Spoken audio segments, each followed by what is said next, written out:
Fala pessoal, beleza? Sejam todos bem-vindos a mais um episódio da AWS Podcast Brasil, focado em desenvolvedores de software. Meu nome é Gustavo Caldeira e aqui ao meu lado eu tenho a Carla Cunha, que estará presente conosco a partir de hoje em todos os episódios. Seja bem-vinda, Carlinha. Obrigada, Caldeira. Bom, hoje a gente vai entrevistar uma pessoa super importante, que é o André Gomes. O André, ele é presidente da Bluesoft. Além de presidente da Bluesoft, ele é mentor, escritor, palestrante, podcaster, pai de família. E a primeira pergunta, André, é como que você consegue gerenciar todas essas tarefas, né? Como que você... conta um pouquinho pra gente, né? Eu e o Caldeira, a gente conversa muito, que pra nós já é bastante difícil equilibrar aí nosso trabalho com os filhos. Cara, compartilha um pouquinho com a gente como que você faz tudo isso com tanta maestria. Sensacional. Poxa, primeiro, obrigado, é um prazer enorme estar aqui com vocês, especialmente aqui na estreia da Carlinha. Mas sou super fã da AWS, adoro essa companhia, a gente tem uma história muito legal que acho que a gente vai poder explorar um pouco aqui hoje. Então, incrível estar aqui com vocês, estou muito feliz. E, nossa, eu acho que realmente, assim, a gente fazer muitas coisas que vão agregando umas para as outras, né? Eu acho que todas essas coisas, de alguma maneira, contribuem para uma missão comum. Eu sou um cara apaixonado por tecnologia, por empreendedorismo, né? Então, assim, lógico, meu principal objetivo é conduzir a Bluesoft, a empresa, o sucesso dela, né? Tem esse compromisso com os clientes, com os nossos colaboradores, mas todas as outras coisas vão contribuindo e vão pintando esse grande quadro, né? Vão deixando as coisas melhores. Então, estar perto do universo das startups, por exemplo, como mentor, me permite, de alguma maneira, pegar essa energia dos empreendedores e trazer isso para a nossa companhia, que já é uma empresa de 20 anos, mas é uma empresa moderna, uma empresa nova. Eu quero que ela tenha essa mesma energia do day one que vocês falam na Amazon, da empresa que acabou de nascer. E aí, quando a gente está falando de escrever livros, por exemplo, também, né? Que tipo de coisa que a gente pode, que história que a gente pode contar, que pode contribuir para tudo isso também, que pode inspirar mais gente. Então, eu vejo que a gente conseguir fazer muitas coisas é quando a gente não perde energia. Na verdade, a gente vai ganhando mais energia, uma vai contribuindo para a outra e tudo vai ficando mais fácil no final do dia. Cara, André, achei bem interessante. Foi a primeira vez que eu vi alguém falando, na verdade, a gente concentrar em torno da nossa principal missão todos esses periféricos aí que vão contribuir para a missão, né?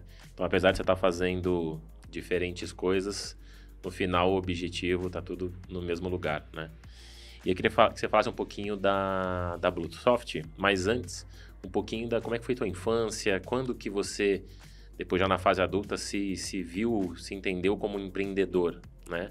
Você até, eu vi que você fala um pouco sobre ser intraempreendedor. Então, em que momento que teve essa virada de chave? Qual foi o momento que você falou, cara, eu nasci para fazer isso, essa é a minha missão? Cara, sensacional, adoro falar sobre isso. Eu era aquele moleque que consertava o computador de todo mundo do bairro, formatava, né, computador e tal, e adorava, né? Quando eu tinha uns 7, 8 anos de idade, uma das empresas que meu pai trabalhava quebrou e eles pagaram meu pai com um computador.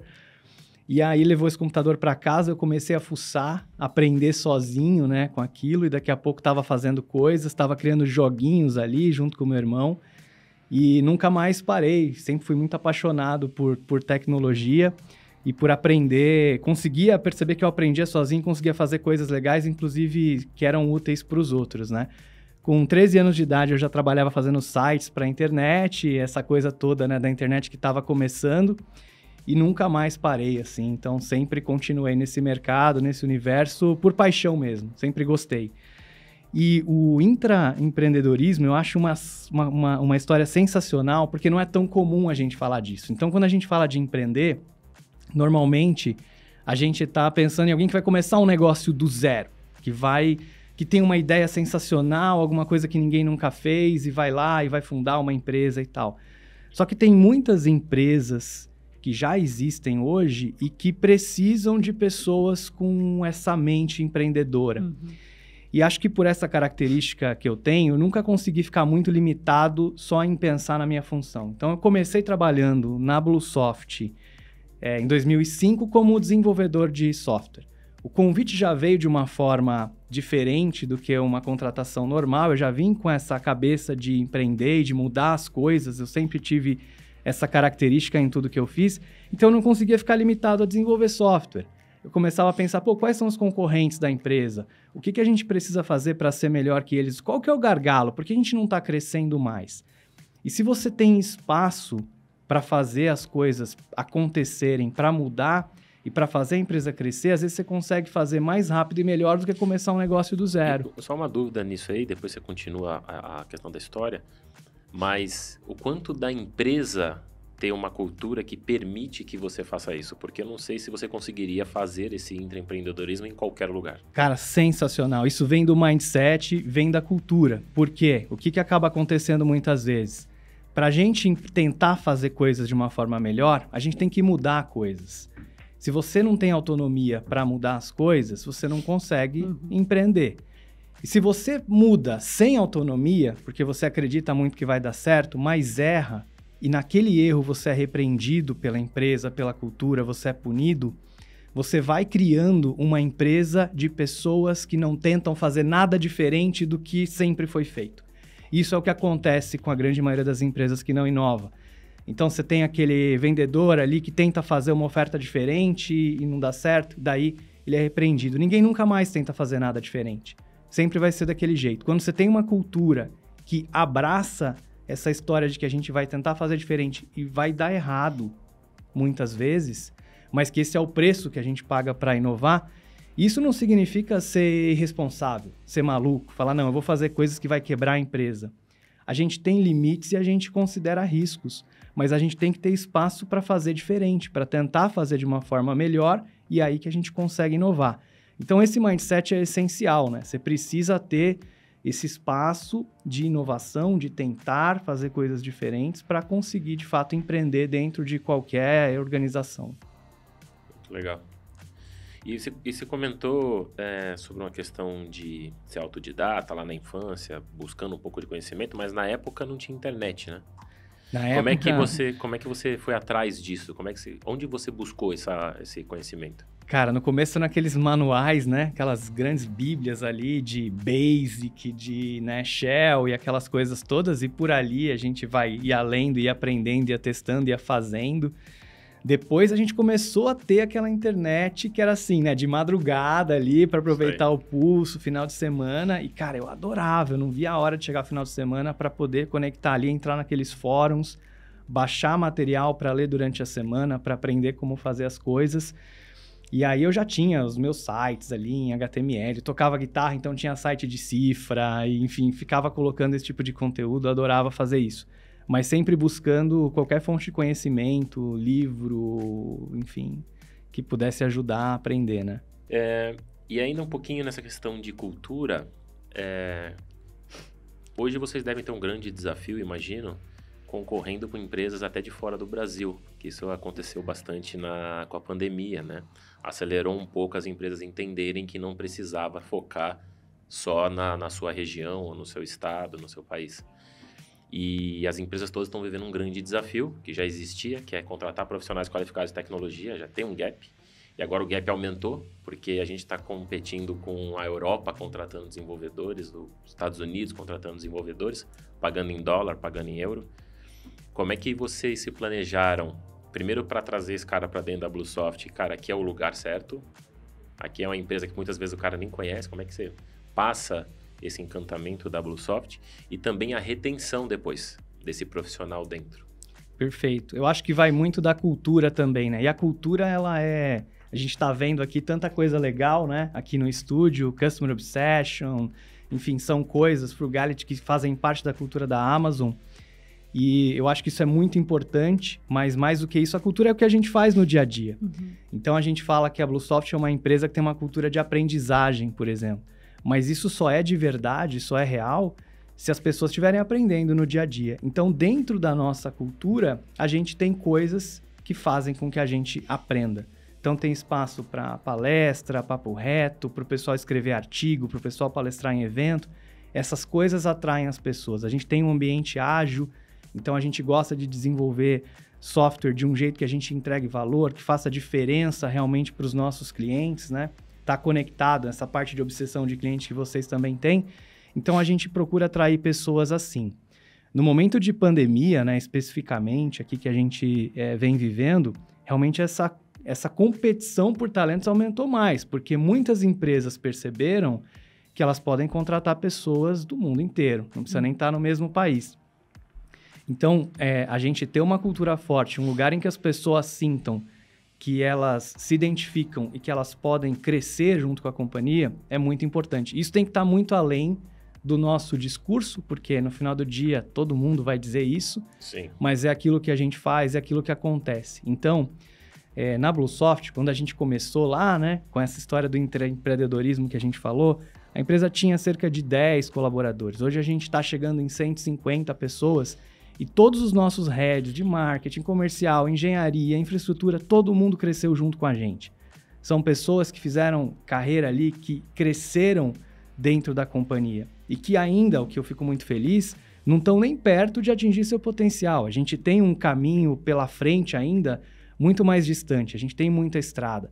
Então, a gente perceber que as pessoas estão crescendo dentro da companhia, que estão sempre melhores, que estão se desafiando, a gente vai atraindo pessoas que também buscam isso, que se identificam com isso, e isso vai ajudar a gente, com certeza, a manter os melhores talentos que estão buscando, né, que têm afinidade com o nosso jeito de ser, para que eles continuem com a gente e construam essa história com a BlueSoft. Legal. Legal, André. Seguindo bem essa linha mesmo, né, de capacitação, eu dei uma olhadinha, vi que você fala bastante sobre algumas visões, né, do gerenciamento 3.0. E um deles é bem essa questão de treinamento, né, assim, de capacitação. Conta um pouquinho pra gente como que vocês se organizam, como que vocês fazem, e muito pensando na questão de pandemia também, né? Qual que é o desafio que está sendo agora por questão da pandemia, não ter essa questão das pessoas estarem presencialmente? Muito legal. Essa coisa do Management 3.0, Gestão 3.0, chegou na nossa história por conta dos métodos ágeis que veio um pouco antes.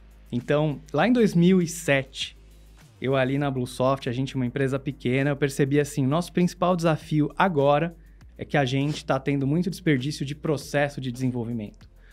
Qual que é a melhor maneira da gente desenvolver? E aí, quando a gente olhava na faculdade, literatura, se falava de waterfall, aquele desenvolvimento em cascata, uma coisa de cada vez, e aquilo era muito burocrático, cheio de especificação. E eu pensava, tem que ter um jeito melhor. A gente foi estudar métodos ágeis numa época em que isso ainda não era conhecido, não era legal. Hoje, quando a gente fala das grandes empresas de tecnologia, todo mundo fala de métodos ágeis. Naquela época, ninguém falava. Então, a gente foi buscar conhecimento disso, trouxe para dentro de casa, começou a fazer e começou a compartilhar a nossa experiência no YouTube. A gente foi chamado para apresentar em eventos e tudo mais.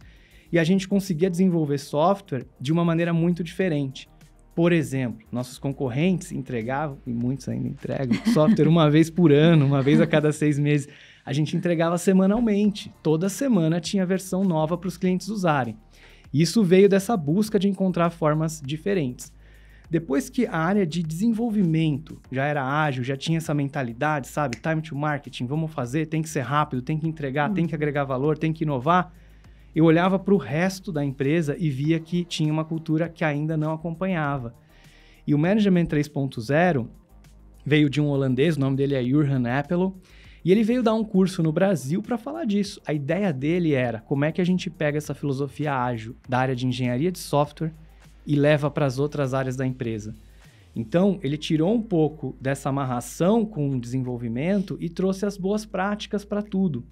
E aí ele fala de coisas que são muito normais para a gente no dia a dia. Então, como é que a gente faz uma empresa ter uma gestão ágil? As pessoas têm que estar, primeiro, muito motivadas, energizadas, com vontade. E aí você olha pesquisas tipo do Gallup, que 13% das pessoas só estão engajadas. 13% estão remando o barco ali com força total. O resto ou está remando devagarinho, ou está parado, ou às vezes está até remando contra. Então, imagina só isso, se a gente conseguir ter as pessoas mais motivadas, a diferença que a gente não pode fazer, o impacto, né, no resultado da nossa empresa. Mas se ela está motivada, ela também tem que ter autonomia para inovar, foi o que a gente falou. Então, é a segunda visão. Depois a gente tem que estar alinhado, ou seja, qual é a missão da BlueSoft? Para onde a gente vai? O que a gente quer mudar no mundo? Por que a gente está aqui? E muitas vezes isso não é comunicado, tá no quadro da parede, tá lá na reunião de conselho, o CEO sabe falar, mas as pessoas que estão realmente fazendo as coisas acontecerem no dia a dia estão desconectadas com isso. E daí depois vem a capacitação, porque, pô, turma tá motivada, tem uma autonomia danada, né? Tá alinhada, mas tá capacitado? Tem os conhecimentos? Pô, eu quero ir pra nuvem, eu quero ser cloud native, mas e aí, meu time tá formado? Tem conhecimento para isso? E daí que a gente entra, então, na capacitação. E aí não tem receita de bolo, cada empresa encontra a sua maneira de fazer essa capacitação funcionar. A gente fez muito através de troca de conhecimento, então de programação em par, né? Trabalho em par, realmente um ensinando o outro. Uhum. A gente tinha quando era tudo físico, né? Uma parede na BlueSoft, a gente chamava de Learning Wall. Então, cada pessoa do lado da sua foto colocava o que estava aprendendo. O que você está aprendendo hoje, Carlinhos? Tô lendo o livro tal, pô, que legal. E aí, todo mundo sentia essa necessidade de estar aprendendo alguma coisa todo dia, de estar mostrando o que está aprendendo. E aí, o resultado daquilo podia ser, pô, vou escrever um artigo, vou fazer uma palestra, vou gravar um podcast, vou num evento para falar sobre esse negócio. E isso gerava esse movimento que vai fazendo com que as pessoas se sintam empoderadas e responsáveis pelas suas carreiras e pela sua capacitação. E uma capacitação que faz diferença, de novo, para a gente atingir a missão da empresa, aquilo que a gente está fazendo. Como é que isso que eu estou aprendendo contribui para que eu seja mais útil para o meu time, para que a gente entregue mais, para que a gente chegue mais longe, né? E aí essas coisas vão se retroalimentando. E aí depois que a gente fala de capacitação, para fechar ali o Management 3.0, a gente pensa em como formar times, estruturar times, sempre times muito pequenos, células que tenham autonomia para inovar. E, por fim, a sexta visão, a gente pensa em melhorar tudo o tempo inteiro. Então, é um ciclo que nunca acaba, que nunca tem fim. Quando a gente acha que tá bom, aí a gente começou a piorar e as coisas não vão mais bem. A gente tem que ter essa visão de que é sempre o dia 1, de que a gente tem que sempre buscar formas melhores de fazer as coisas, né? E esse mercado de RP, André, você acha que ele já tá um mercado saturado, não sei se é a melhor palavra, mas um mercado difícil, né? Tem muita empresa de RP, aí você tem uma concorrência local, você tem concorrência do país, você tem concorrência internacional, aí você tem diferentes tamanhos de empresas, RPs focados por indústria, RP focado num nicho específico de mercado. Cara, como é que você... Qual que é o diferencial que você acredita que a BlueSoft tem? E se isso está ligado diretamente, estritamente com a missão de vocês, né? Sensacional. A gente começou muito cedo, né? Então, no ano 2002, a gente já tinha um RP 100% web no modelo SaaS, que nem tinha o nome SaaS ainda, né? Isso também. Em 2002 já tinha um modelo SaaS, né? Exatamente. A gente dizia para os clientes assim, ó, nós vamos fazer o seguinte, a gente vai cobrar uma mensalidade de vocês, que vai ser um percentual do faturamento, e a gente vai cuidar de tudo. Vocês vão precisar ter um link e vocês vão ter tudo que vocês precisam para o negócio voar, né? Não se preocupa mais com tecnologia. Essa era a nossa proposta naquela época. O pessoal achava que a gente era maluco, né? Porque se vendia... O pessoal queria ter o servidor na sala, né? Sim. A gente não falava em cloud naquela época ainda. A internet no Brasil não era nenhuma maravilha. No máximo você tinha um outsourcing. Cloud era um negócio muito distante. Muito distante. Então, a gente começou com essa proposta porque a gente enxergava que a gente era não só um fornecedor, mas um parceiro mesmo ali do varejo. A gente começou nesse setor supermercadista, né? O nosso fundador, que é o Luiz, ele é supermercadista também, então ele sentia a dor na pele e ele tem muito desse conhecimento de negócio, do mercado, então foi muito legal. E a gente começou com esse modelo que cria um alinhamento. Só aí é um diferencial que a gente mantém até hoje. Então, enquanto os outros RPs estão lá tentando criar oferta para vender usuário para o cliente, compra mais 10 usuários, eu estou pensando, e todo mundo na BlueSoft, como é que a gente pode fazer para o nosso cliente vender mais? Porque se ele vende mais, se ele tem mais lucro, ele abre mais lojas, ele cresce. E a gente só cresce se ele cresce junto. Então, esse modelo da gente cobrar um percentual do faturamento faz com que a gente tenha total alinhamento com os nossos clientes. A gente está sempre na mesma página, pensando junto, e o nosso sucesso só vem do sucesso dele. Isso já não tem muita coisa parecida no mercado. Quando a gente fala de ser web e de ser cloud native, aí a gente também está falando de um universo que a gente ainda está muito na frente da grande maioria das empresas. Quando a gente começou em 2000 a fazer web, o pessoal estava fazendo client-server ainda, né?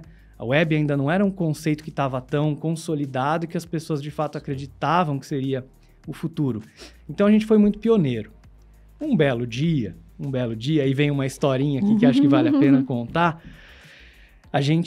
Ainda a Amazon não estava na nossa vida, a gente tinha um contrato de colocation com um dos maiores data centers, mais seguros aqui de São Paulo, na região de Barueri ali, e nesse dia a internet quase parou.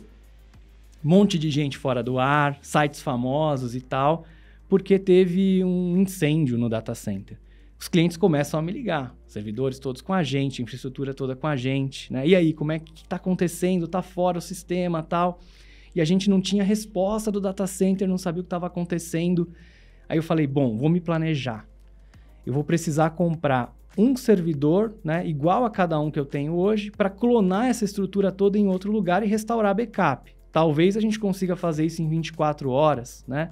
Restaurar tudo e a gente só perde alguma informação ali do dia. O fornecedor de hardware disse que se fosse muito urgente, em 60 dias me entregava todos os servidores. Aí eu pensei, cara, quebramos, né? Acabou. Como é que eu vou falar para um cliente que ele vai ficar sem RP 60 dias? Não aconteceu nada no final do dia, era um pequeno incêndio no ar-condicionado. A gente teve um trabalho para conseguir entrar, porque todo mundo queria entrar no data center junto. Colocamos tudo para funcionar de novo. No dia seguinte, eu fiz uma ligação para Seattle, Amazon.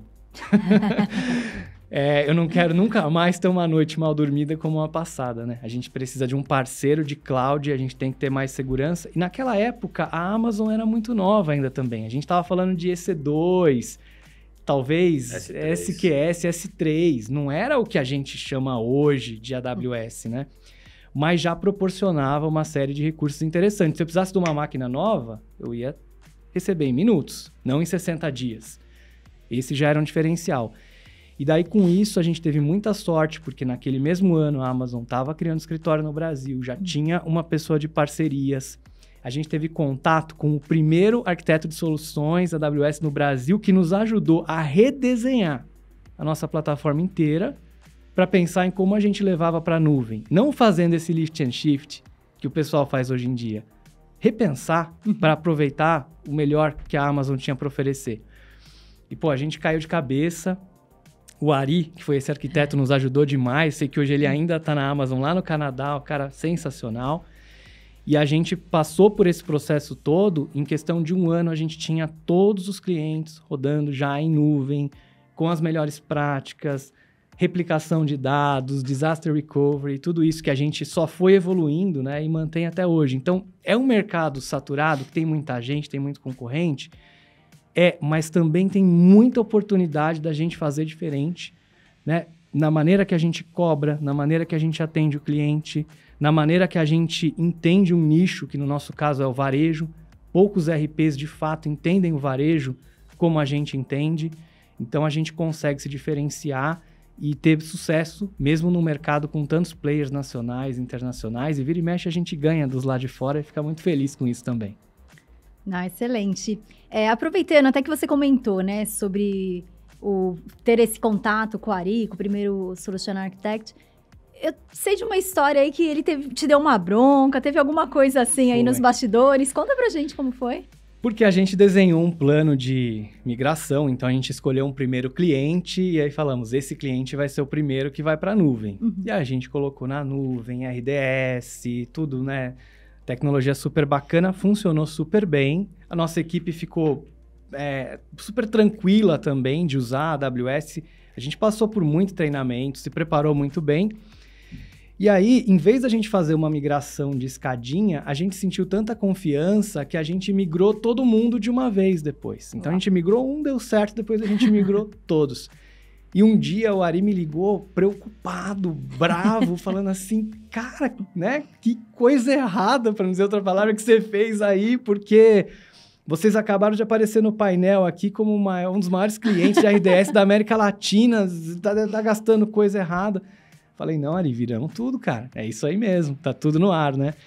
E aquilo me marcou muito, porque eu falei, cara, eu nunca vi um fornecedor me ligar preocupado porque eu tô gastando muito, né? Porque a gente tá investindo muito em produto dele. E ele tava, de fato, preocupado que a gente estivesse fazendo algo errado. No final, deu tudo certo, a migração correu tudo bem, ele continuou ajudando a gente por muito tempo ainda e foi super bem sucedido. Uma das melhores decisões que a gente tomou até hoje. Legal. E um pouco da Bluesoft, como é que foi tua carreira até a Bluesoft? E depois eu sei que você teve uma carreira, vamos dizer, sei lá, meteórica lá dentro da Bluesoft, que você acabou passando por várias áreas que você chama do intraempreendedor, né? Conta pra gente como é que foi um pouco essa... Eu comecei a trabalhar com alguma coisa mesmo muito cedo, né?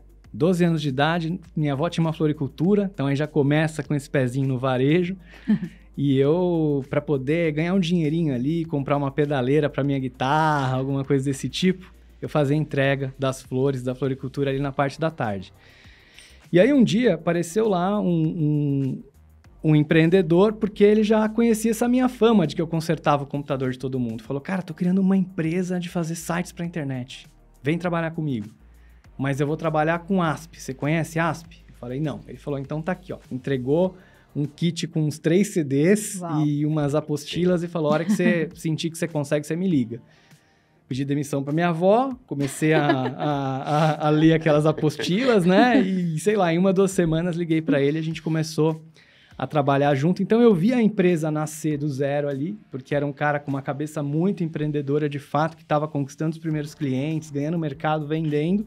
Eu pude ver tudo isso de perto, aprender muito com ele. E eu era o cara que fazia ali. Aí a empresa começou a crescer um pouco, ter mais gente. Disso eu fui tendo outras oportunidades de trabalhar em outras empresas. Então, trabalhei em empresas desde que estavam nascendo, empresas um pouco maiores também, sempre na função ali de desenvolvimento, na função mais técnica. Mas eu nunca perdi esse olhar da minha avó, né, que era ali a varejista empreendedora e que olhava para o negócio como um todo, depois desse meu primeiro chefe que era empreendedor também. Então, isso eu fui trazendo. Quando chegou a oportunidade da Bluesoft, foi muito interessante, porque tinha um amigo meu da faculdade, chegou pro pai dele e falou assim, pai, tô super feliz, você vai ter 30% de desconto na faculdade, porque eu fiquei em 3º lugar nas melhores notas. E aí o pai dele perguntou, pô, mas quem foi o primeiro aí, né? Traz o cara aqui também. E aí foi assim que eu acabei chegando lá na Bluesoft, né? Por uma conversa. E naquela época eu estava empreendendo com os amigos, ainda nessa história de internet, a gente fazia sites dinâmicos. E aí eu achei super bacana a proposta da Bluesoft, porque muito inovadora, acreditando em internet, web, Java, tudo aquilo que eu estudava, que eu gostava. E o Luiz sempre falou dessa questão de que eu ia ter espaço para empreender lá dentro, para poder mudar as coisas, para fazer acontecer. Então, eu senti que era uma oportunidade muito boa. Abandonei meus amigos lá no negócio de internet, comecei a trabalhar na Bluesoft. E lá, essa carreira meteórica, ela foi muito por conta de sempre buscar qual que é o próximo gargalo da companhia. Então, eu comecei contratado como um desenvolvedor, mas não demorou muito para começar a fazer outras coisas, porque eu percebia que o gargalo estava em outros lugares. A gente foi buscar métodos ágeis porque a gente estava desorganizado. A gente foi buscar gestão 3.0 porque precisava criar uma cultura melhor. Então, eu tive essa oportunidade de passar em todas as áreas, praticamente sem exceção da companhia, estruturando, formando as primeiras pessoas e dando os próximos passos. Quando eu cheguei no momento de que a gente tinha um produto sensacional, que a gente já acreditava que podia ganhar da grande maioria dos concorrentes, que escalava pra caramba, já estava na nuvem, e aí os nossos principais desafios eram vendas e marketing, aí isso pegou num calo diferente, porque eu falei, nossa, como é que eu vou aprender isso, né? É muito diferente, envolve relacionamento, envolve uma série de coisas que não era muito do meu universo. E aí eu fui fazer um MBA executivo em Pittsburgh. Essa oportunidade também foi sensacional e aí abriu o meu mundo, né? Por que no exterior, André? Eu tava um pouco frustrado, assim, com faculdade daqui, porque como eu comecei a trabalhar com 13 anos de idade já com tecnologia, a faculdade foi muito chata, né? Porque, assim, o que a gente tava tentando aprender lá, eu já fazia no dia a dia. Então, eu estava um pouco frustrado com a experiência que eu tive aqui e eu tinha essa vontade também de conhecer como é que era estudar nos Estados Unidos, né? A gente acompanha sempre o modelo de ensino de lá, baseado em cases e tudo mais, e eu achei que seria bom para networking, para abrir esse horizonte e também para poder aprender com gente que estava de fato fazendo e não com gente que queria, de repente, um diploma, uma graduação melhor para conseguir um emprego. E eu consegui isso, porque o perfil de quem estava na nossa turma lá de Pittsburgh era um perfil de pessoas muito empreendedoras, que fazem acontecer. Então, esse networking também foi sensacional. Não, excelente. Acho que experiência é tudo, né? A experiência que você acaba tendo realmente é um diferencial. Fala também pra gente um pouquinho sobre expansão internacional, se é algo que tá na cabeça de vocês, se é algo que vocês vislumbram, né? Conta um pouquinho. Legal. Bom, esse é um desafio ainda que pra gente tá um pouco na frente, tá no nosso roadmap, a gente acompanha isso, mas a gente vê que, assim, quando a gente olha para o mercado, por exemplo, só o supermercadista, a gente tem tanta oportunidade de crescer, e aí a gente está vendo outros setores do varejo, além do supermercado. Então, a gente entrou no setor de cosméticos 2 anos atrás. Ano passado, a gente começou a trabalhar com pet também, com bazar. Então, a gente está crescendo para outros segmentos. O internacional vem mais na frente, depois que a gente tiver um pouco mais de maturidade aí. Mas uma das soluções que nós temos, né, e que atende não só o varejo, mas vários segmentos, é o Acelerato. O Acelerato nasceu da necessidade da BlueSoft, porque a gente precisava trabalhar com métodos ágeis e os softwares que existiam naquela época eram para projetos tradicionais. A gente desenvolveu para a gente mesmo. Quando as empresas vinham fazer benchmark com a gente e viam o Acelerato funcionando, perguntavam, pô, como é que eu uso isso aí? E a gente falava, não usa, né? É um software interno, é nosso. Só que depois que você escuta 3, 4 vezes essa pergunta, você fala, cara, tem uma oportunidade de negócio aí, né? E aí, então, a gente criou o Acelerato. Hoje ele tem mais de 250 empresas de vários setores, empresas médias, grandes que utilizam. E esse sim é um produto que está muito mais fácil da gente internacionalizar. Então, ele vai ser a nossa primeira experiência, porque ele é um produto que não envolve tanto trabalho para os clientes começarem a utilizar. A implantação é super rápida, ele é um sistema que as pessoas aprendem muito fácil a utilizar, diferente de um RP que você tem um projeto de 3, 6 meses de implantação de treinamento, né? Então, o bom de a gente ter um produto menor como o Acelerato é que ele permite que a gente teste as coisas primeiro com ele, aprenda, e aí depois que a gente consegue ganhar mais maturidade, a gente avança com os produtos mais enterprise e mais complexos. Eu achei interessante também vocês se posicionarem uma empresa sem captação com crescimento orgânico, porque isso não está na moda, né? Acho que o normal hoje de uma empresa que quer expandir, que quer crescer, é buscar captação, né? A gente vê as startups aí nessa trajetória. E por que vocês adotaram essa estratégia totalmente, vamos dizer assim, na contramão do que hoje é o natural das empresas? Eu acho que tem um pouco do fato de a gente ser old school, né? Ter começado muito cedo, no momento em que o ecossistema não estava desenvolvido ainda. Então, hoje a gente fala de uma startup que está nascendo, você tem aceleradora, você tem investidor anjo, você tem até as leis já que protegem esse tipo de investimento, né? Naquela época, não tinha nada disso. Então, a gente via... O nosso cliente era o nosso investidor. A gente fala muito do conceito de empresa rica, sócio pobre, né? Então, a gente vai reinvestindo os lucros da empresa no ano seguinte para fazer ela crescer. E essa foi a nossa filosofia, foi o que trouxe a gente até aqui. A gente recebe muita oportunidade de fundos do Brasil, fundos internacionais, né? Que nos procuram. Teve um ano que eu brinquei, eu falei, nossa, acho que se eu contar, eu tive mais oportunidade de fundo querendo investir na gente do que de cliente querendo comprar, né? Porque o mercado estava muito aquecido mesmo. Mas a gente gosta de se manter sozinho e a gente percebe que a gente tem conseguido fazer isso. Então, uma empresa sem dívida, com uma posição robusta, que cresce todos os anos de forma consistente. E aí a gente consegue ter autonomia de tomar as nossas decisões e fazer as coisas no nosso tempo, sem apressar de uma forma negativa. Então, esse crescimento orgânico funciona bem para a gente. Não é a única maneira. Eu respeito demais e até apoio esse ecossistema, né? De startups, mas a nossa história é 100% no bootstrapping, reinvestindo resultados.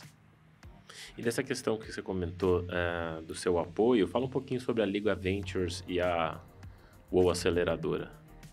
Quando eu comecei a participar um pouco mais, né, desse ecossistema de startups no Brasil, eu comecei a perceber que a história que eu tinha vivido na BlueSoft e as experiências, né, e as batidas de cabeça eram muito valiosas para quem estava começando. E aí veio o convite do pessoal da Liga Ventures para que eu pudesse mentorar algumas das startups. E a Liga ela faz um trabalho de corporate venture muito interessante. Então, por exemplo, tinha um espaço da Oxigênio ali da Porto Seguro, que fazia investimento em várias startups. E essas startups, elas têm um monte de desafios em estágios diferentes, às vezes para organizar desenvolvimento de produto, às vezes não sabe como contratar engenheiro de software, às vezes a cultura está meio bagunçada, não está produtiva, não sabe como fazer um contrato para o cliente. Então, tem todo tipo de desafio que pode aparecer ali. E aí, me aproximando deles, eu percebi que eu conseguia agregar bastante, mas ao mesmo tempo, aquilo que a gente falou antes, né? A gente capta essa energia empreendedora, traz de volta, e o mercado de RP, por ser muito tradicional, sempre criou barreiras para a startup. Então, se uma startup aparece num supermercado, dependendo do RP que ele usa, é inviável, porque a empresa de RP vai cobrar tão caro para fazer um ponto de conexão para a startup integrar, que o cliente teria que pagar mais para criar essa oportunidade de conexão do que para a própria startup. E a gente foi na contramão. API para todo lado, vamos integrar, vamos criar um ecossistema. Hoje a gente tem mais de 100 startups que estão conectadas, integradas, que fazem soluções complementares, porque a gente foi na contramão desse movimento, sempre dando boas-vindas para criar esse ecossistema. Então essas coisas foram se ajudando, né? E de novo, o fato de eu estar perto das startups me faz ter mais empatia, entender esse ponto de vista deles. E na UOL foi uma oportunidade de ser investidor também. Então, de poder investir nas startups, né, e de uma forma um pouco mais diluída. Então, quando você é um investidor anjo, normalmente você está muito envolvido ali com 1, 2, 3 startups que você escolheu e acompanha mais de perto. Na UOL são mais de 100 investidores, a gente cria fundos de investimento, todos fazem aporte e a gente investe em diversas startups diferentes. Tem vários casos de sucesso, né? A Squid, recentemente, né, que foi anunciado um negócio com a Localweb, por exemplo, veio da UOL, inclusive foi o único investimento, né, investimento semente ali que a UOL fez. A gente tem a Movidesk, que foi vendida para a Zenvia, é outro caso da UOL. E são casos que a gente estava lá, acompanhou desde o início, selecionou essas startups, elas passaram por mentorias, então é muito enriquecedor esse processo todo também, né? E é aquele capital inicial ali, aquele primeiro dinheiro que a startup recebe para poder começar a fazer o sonho acontecer. E o amanhã? Você fala tanto no seu livro.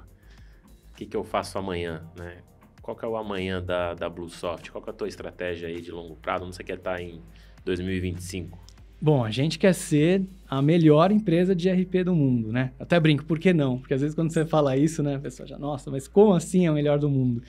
Tem um caminho longo para a gente chegar lá, né? E é um passo de cada vez, como toda jornada. Então, a gente está muito feliz de ver essa trajetória que a gente teve até aqui. Eu estou muito orgulhoso do time que a gente conseguiu formar, né? Tem pessoas realmente incríveis trabalhando com a gente. E eu acho que os próximos passos são nessa direção. Carlinha. Legal. E o que você achou da Carlinha hoje como... Cara, sensacional. Carlinha mandou super bem, né? Ela tava fingindo que tava nervosa, que tava preocupada, e a gente já percebeu que... Nasceu pra isso. Nasceu pra isso, né? Nasceu pra isso. É legal Caldeira que se cuide. Não, eu queria te agradecer, André. Obrigado. Eu acho que foi uma aula aí de empreendedorismo, de intraempreendedorismo, de como a gente consegue fazer multicoisas focando na nossa principal missão. Achei isso fantástico.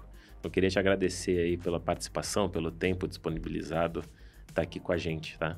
Imagina, foi um prazer incrível estar aqui com vocês. Estou sempre à disposição. É muito bom a gente poder falar sobre esses assuntos aí que eu sou apaixonado, né?